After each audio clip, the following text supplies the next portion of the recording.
Hello, everybody, and welcome to Music Industry Insights Worldwide. And today we have the awesome Steve Budd with us. Hi, Steve. How are you? I'm very good, Saskia. How are you doing? I'm doing great. Thank you for asking. And thank you so much for coming along today to share your story, your views, and your kind of journey through the music industry. I really appreciate your time. Pleasure. Do you want to tell the listeners a little bit more about yourself, what you do, and where you're from?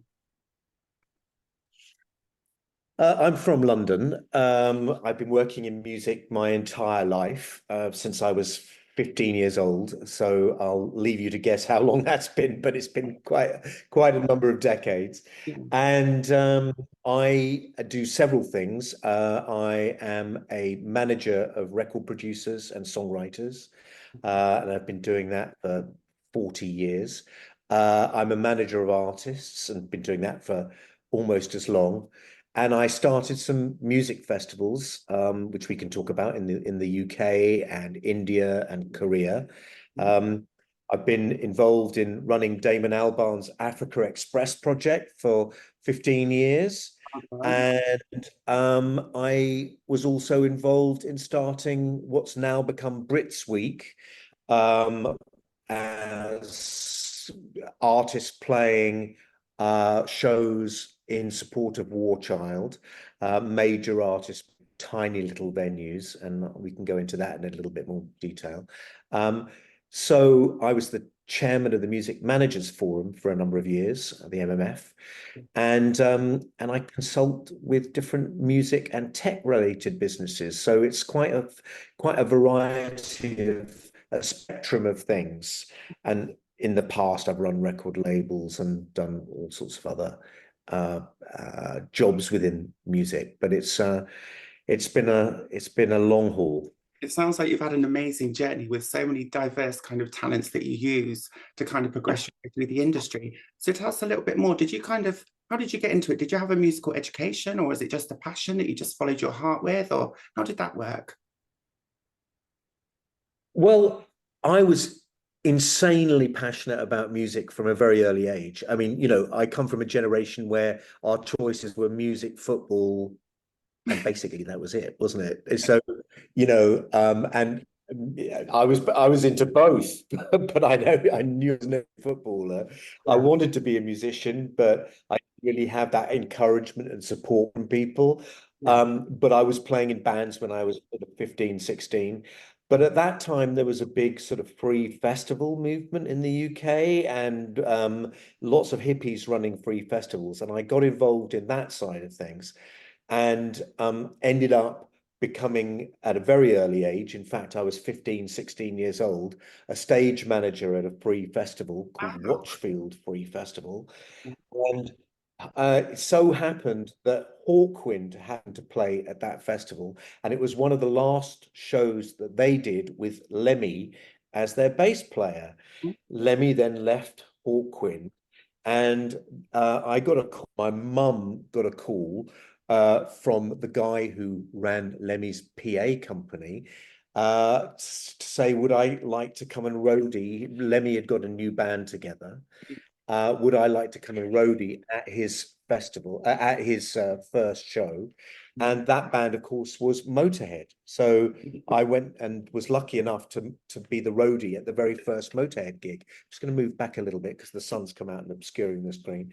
And that was my real entree. My first paid, gig working in music was as a roadie for Motorhead. And then following that period, I did a load of shows with them, and then I ended up roadieing with, down at places, venues like the Vortex and the Marquee and the 100 Club and all these amazing venues in London during the sort of end period of punk.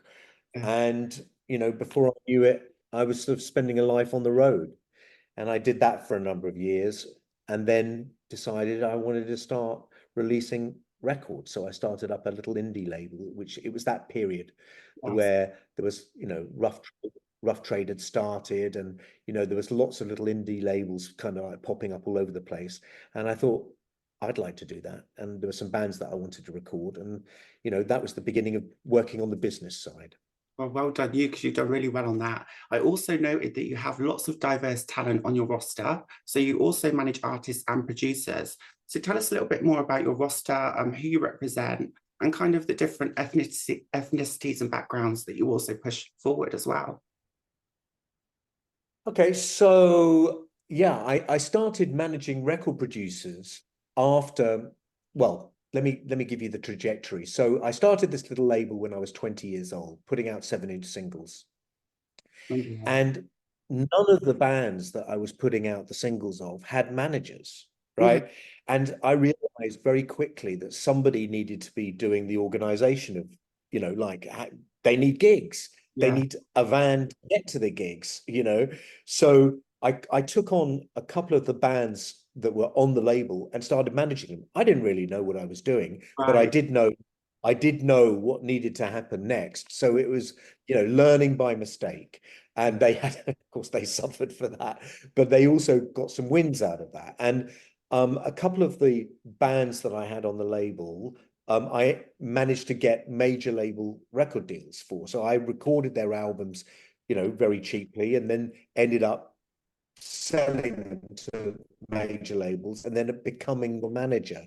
So that was how I sort of got onto the management ladder.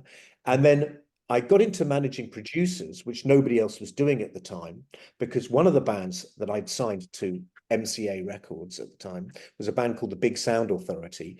And we'd had a hit. We had a top 20 hit and did Top of the Pops and did all of those things. But there was no A&R person involved. I'd made the record myself. And the label said, okay, well, we want to make an album. You need to go and find a producer. So I didn't know anything really about producers. And then I was a big fan of David Bowie. And I thought, well, who was the producer for David Bowie? And of course, it was Tony Visconti. So Tony happened to have his studio in Dean Street in Soho. And I thought, well, that's just round the corner. I'll go knock on the door and see if he's into producing my band. So I literally turned up with a cassette and said, I've got a band signed to MCA. Are you interested in producing them? And then, dropped off the cassette. And then later that afternoon, I got a call from his office saying, Tony would like to meet you. Can he come and see you? And he turned up at my tiny little office, which was a tiny one-room shack, basically, on his motorbike, incredibly glamorous, and said, tell me about this band. And that was the beginning of our relationship. Anyway, to cut a long story short, he was the first producer client I ended up managing and running his studio called Good Earth Studios. It's still there in Dean Street. It's now called Dean Street Studios. And it was one of the very first SSL studios in the world. And during that period of managing him and running his studio, I kind of learned a lot about record production. And I thought, I can manage other producers primarily to keep that studio full, right? Because we were working 24 hours a day, 30 days a month. And of course, Tony couldn't work there all the time on his own. So the idea became that I manage other producers. So the very first other producer I took on, I went to America and found I'd fallen in love with a record called by an artist called Africa Bambaataa and Soul Sonic Force. And I thought, who produced this? It was like one of the first kind of like really electro hip hop records where electro meets hip hop.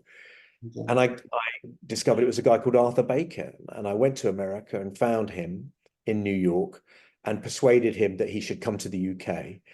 And he said, you line me up the work, I'll come if you line me up the work. So I found him a whole bunch of tracks to mix and then flew him over to the UK. And he was my first outside client. And over a number of years, then I took on, many, many amazing clients. I've managed people from Chris Kimsey, who did the Rolling Stones, Mike Hedges, who I still manage, who produces all the Manic Street Preachers, The Cure, Susie and the Banshees, U2, you name it, and built up a roster of people who were working in different but complementary areas within music and have ended up, making thousands of records over the last 30 years, some of which you can see behind me, some of which go up. I'm manifesting those at the moment. That's Unfortunately, the days are gone when they hand out those discs because those were all for CDs and record sales. But in I built a career managing producers, and as I said, there wasn't really that much competition at the time. And I was very, very lucky to have that moment where, you know, I found a niche in the market. And then later on in the 90s and 80s and 90s, I started managing bands again, and I was managing bands like the Gang of Four, Heaven 17, artists like Tanita Tikaram, and have continued managing artists, you know, to this day. Most recently, you know, a couple of years ago, I had a band called Dry the River who did really well. I had another band called Songhoy Blues, and currently I'm managing a band called Nubiyan Twist, who are coming out of the whole sort of like London kind of jazz world. They're kind of, you know, in that Ezra Collective kind of vibe, and they're doing pretty well at the moment. So, you know, that's the range of artists and kind of producers that I've been involved with. But I'm managing currently, I think it's 25 producers, and we're working with everybody from Kanye West through to, you know, little indie bands, you know, based in Hackney. So it's really very much across the board. I was going to say that as well, because you've got very diverse talent, but you've also got very diverse genres as well, which is fantastic. So you don't just focus on one genre, you're very eclectic with what you do. Absolutely. We like to have people represented in pretty much every genre of music, so that, you know, we own the domain record-producers.com. So when people search for producers, we come up top. So, you know, if they're searching for producers in hip hop, or if they're searching producers in jazz or in metal, we want to have somebody that might be appropriate for them in pretty much every genre. So I'm pretty agnostic when it comes to that side of things. You know, our criteria for working with the artists is, you know, are they any good? You know, if they're good enough, then we'll try and find a producer for them. And secondary, you know, do they have the budget to make a record? And if they, and budgets can be anything from, you know, we've got enough to make an EP to we want to make a full-scale album at Abbey Road Studios. So there's a vast scale within that too. So it's trying to find something suitable for the artist, given where they are at that particular moment. Somebody who can add something to the quality of what they're doing and deliver, you know, a great record. That's the kind of key focus of it all. I love that. I think that's fantastic. I wish there was more people doing that, to be honest, like actually bespoking the work that they do around the artist, rather than just giving them something and saying, there you go, off you go. You know, Yeah, it's quite a skill to try and match the right set, because there's so many different types of record producers. You know, you've got record producers who come from an engineering background, those who come from being a musician, those who come from being an arranger, those who come from perhaps being a vocal producer. You know, it really is, and then those who specialize in each individual area of music. So, you know, you don't want to necessarily stick a producer who's working with metal acts into producing a hip hop record. Although sometimes you might want to do that, you know? So it's very, you know, we have conversations with the artist manager or the A&R person from the record company, and really try and get under their bonnet and understand what it is that this act needs at this particular moment in time. And once we've narrowed that down, and there may be a criteria of, you know, 10 or 15 different aspects to this, to kind of get clear about what kind of producer they actually need, then we can make a suggestion based on that understanding and knowledge. So, you know, there's a lot of kind of like learning and historical learning that goes into asking those kind of questions. Also having that education and skill set to be able to do that as well, right? Because you need that. Sure. And that's based on just, you know, learning painful mistakes over 40 years. You know? Yeah, I get that. Thank you. And tell us a little bit more about the festivals that you do. I know you do some great festivals, so let's hear more about that. Sure. I kind of you know, the festivals came about sort of serendipitously, accidentally. Basically, the first one that I set up was in India in 2010, and that's become an institution. It's called the NH7 Weekender, and it happens every year in Pune, which is about a 3-hour drive from Mumbai, in India. And now it's 30 or 40,000 people every year. And it's a mixture of UK, US artists, Australian too, and Indian artists, and it's quite agnostic and across the board musically.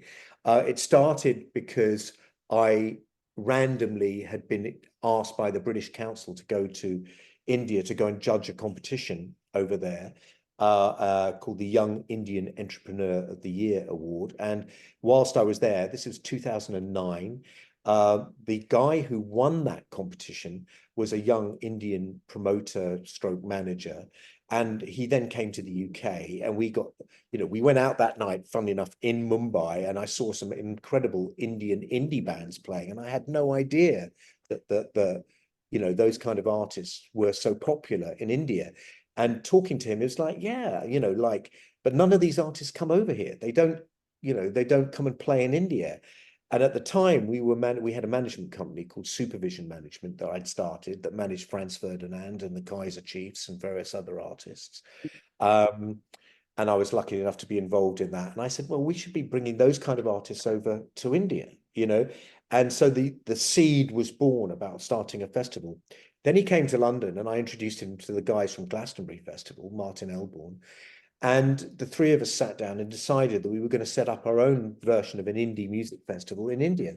And I put some money up for it. Martin put some money up for it. We went back over to India, found a site, and Vijay, who was the guy who won, Vijay Nair, put together the most amazing festival. And I brought over some English bands, Asian Dub Foundation and Reverend and the Makers and the Magic Numbers and Dry the River, who I was managing at the time.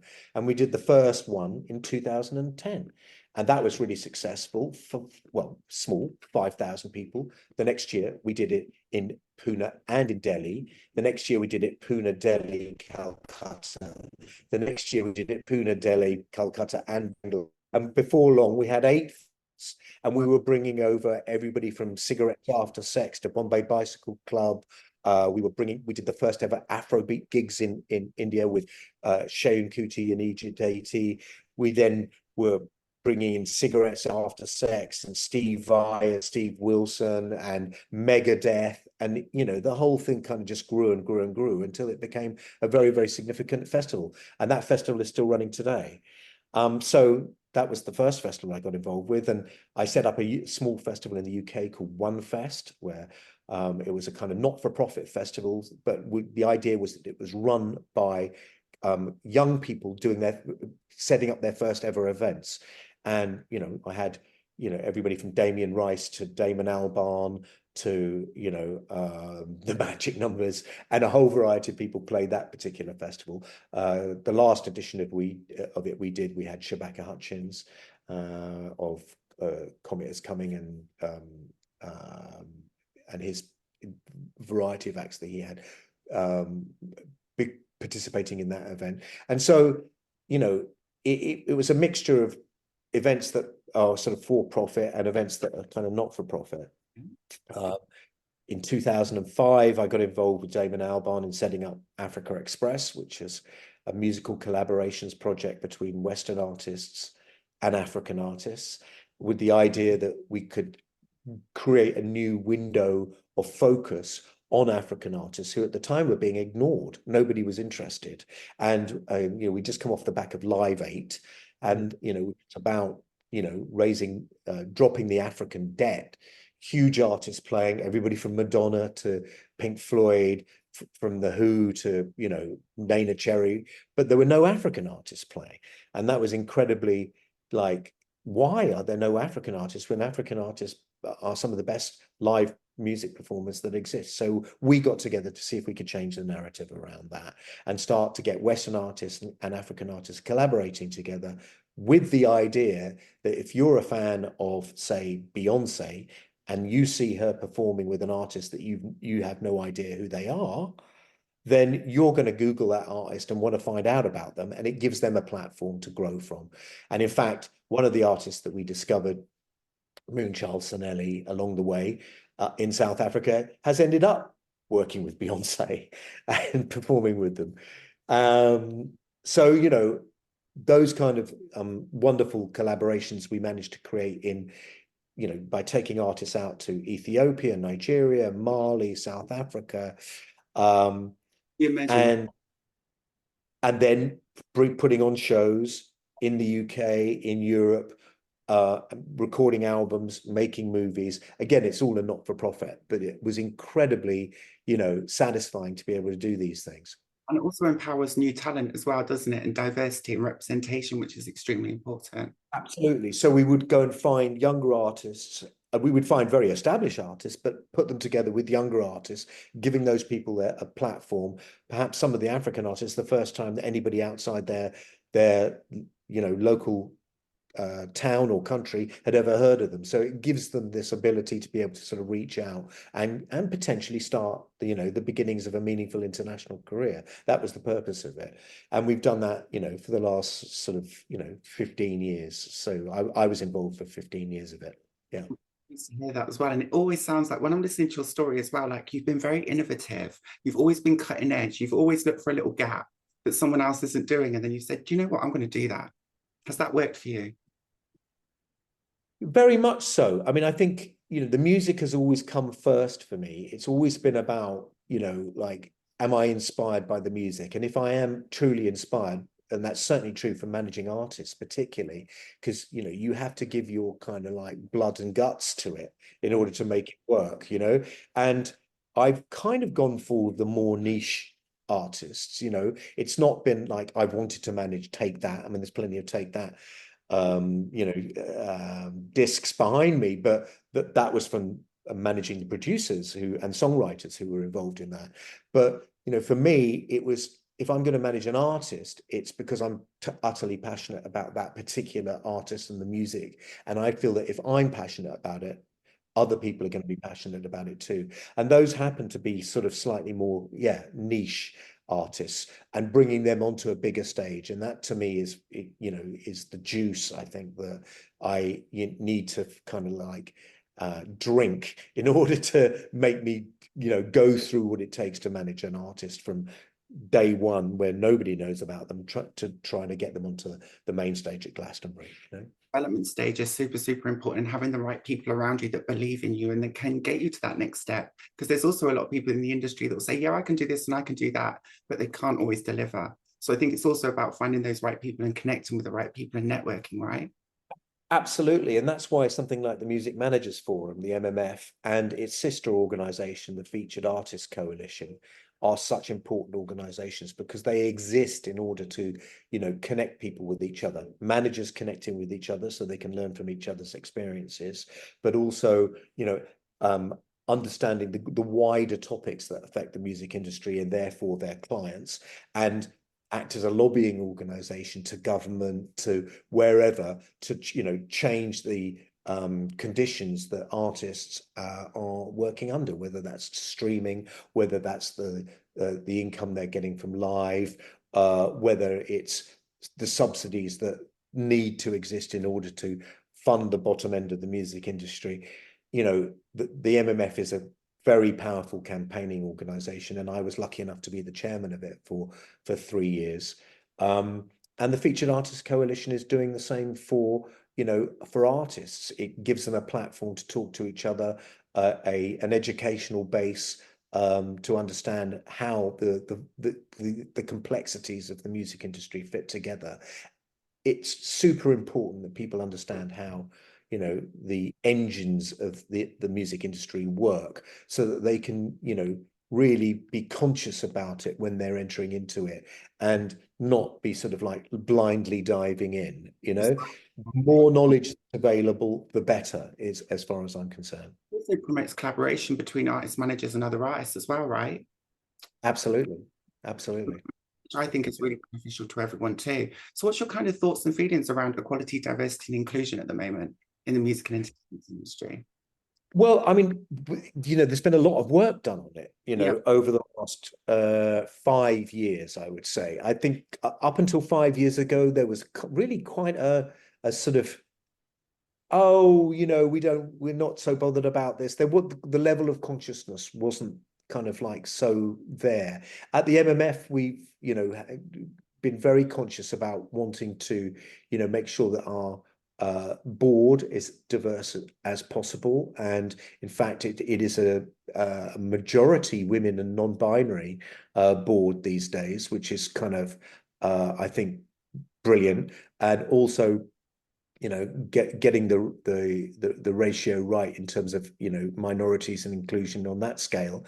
And, you know, the chairman, the co-chairman at the moment, the vice chairman is Kwame Kwatan, who's an amazing man who's done so much to kind of work on you know, educating the music industry about you know, inclusion. And that's been a really powerful, you know, development, I think, over the last 5 years. So I think that the MMF actually has led the way with a lot of other organizations now who've caught up with it. I think there's been, you know, there was a big sort of moment of upheaval, rightfully, during the Black Lives Matter protests in 2020.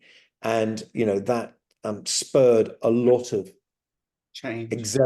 accelerated change, you know, and the major companies became a lot more aware, and industry organizations generally became a lot more aware. So I think that there's been, you know, some significant moments, certainly, you know, organize it, or a variety of organizations sprung up to promote and support diversity and inclusion. Brilliant, you know. So, you know, it's got better and there's still a way to go, you know. So, but the consciousness is there, you know, the consciousness is around that, which I think is a positive development. Good. And what would you like to see improve in the next couple of years? I know we've come quite a long way from when you started 40 years ago to now. Like, what would you like to see improve more? What could we do? I think there's so many areas. I think that the you know, deals for artists with labels still need considerable work, you know. I think that the relationship of the major labels to the music industry is changing. Yeah. I think so much more power has been disseminated to smaller businesses and individual businesses of artists themselves. And I think it's been an accelerated learning process that people have gone through, you know, understanding what it is that they've got to do in order to be able to sort of promote their music themselves, release it themselves. But now the whole funding models and the way that you know, people earn out of music is really needs to be kind of looked at, you know. And the funding of the key issues, the funding of the bottom end, you know, we've seen lots of music venues close over the last few years, and this is terrifying, because where do these people like develop their, where do young artists develop their craft? And so, you know, keeping grassroots music alive, and, you know, the Music Venues Trust is a big part of that, drawing attention to that particular aspect. That is an area that I'm particularly passionate about, you know.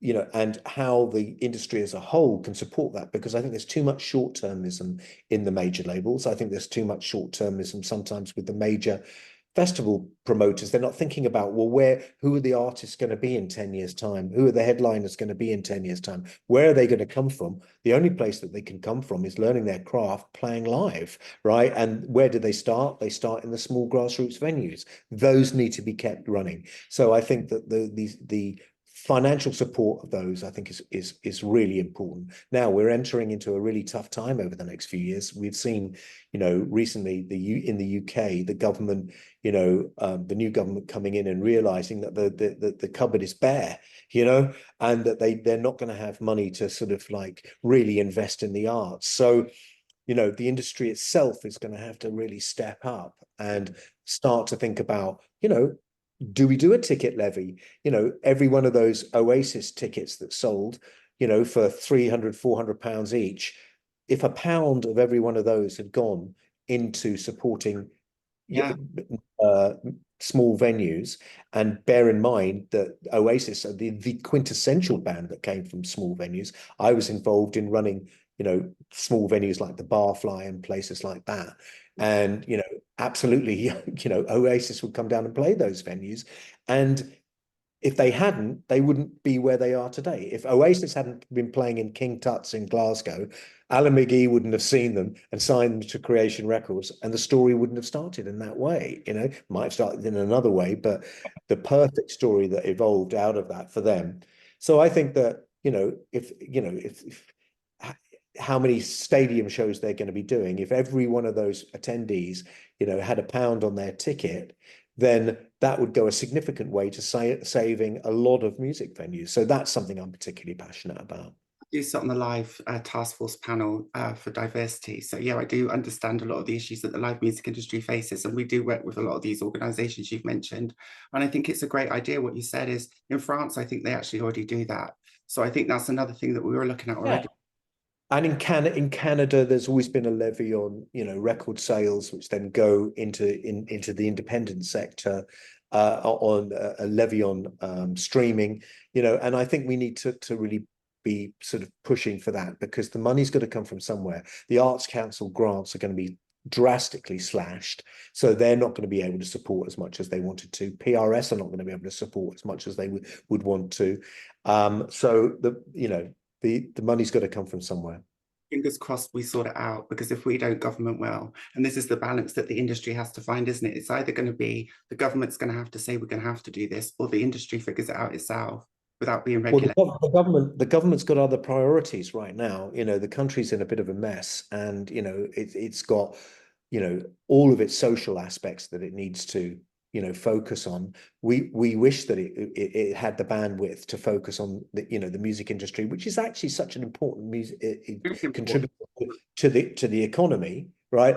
But I suspect, and it's too early to tell, but I suspect that although the government will be a lot more sympathetic towards the music industry than perhaps the previous government, I think that their ability to be able to channel funds and channel resources towards the grassroots of our industry is going to be limited, right? Whether they can give tax breaks, VAT on tickets, or other tax breaks to the industry, that would be fantastic. But let's see. It's too early to tell. They've got a lot of other priorities. But hopefully before the next election, which will be in 5 years' time, we will be in a better position with them, engaging with them. So I'm hopeful around that. So do I.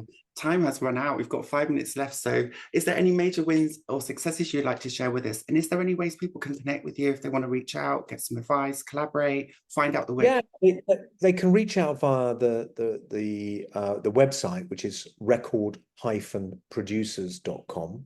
record-producers, and there you can email us and connect with us, and we're very open to talking and about collaboration, etc. And current things I'm working on a possible big new festival for not just the UK, but an international moving festival in 2026, which I can't talk too much about yet, because it's confidential, but I mean it will be very exciting, very different way of looking at festivals. Something that other people haven't kind of quite conceived of yet. I'm working on a couple of small record label ideas, both of which are more than ideas, they're actually happening. So those are going to launch later this year. So one is to do with African music and the other is to do with jazz music. So I'm quite excited about both of those too.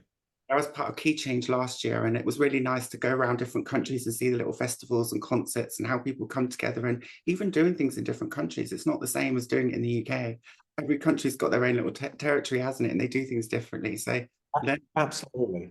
I one of my great pleasures in life, like on Sunday, I'm flying out to Armenia because I've been invited to talk at the first ever Armenian Music Week in Yerevan.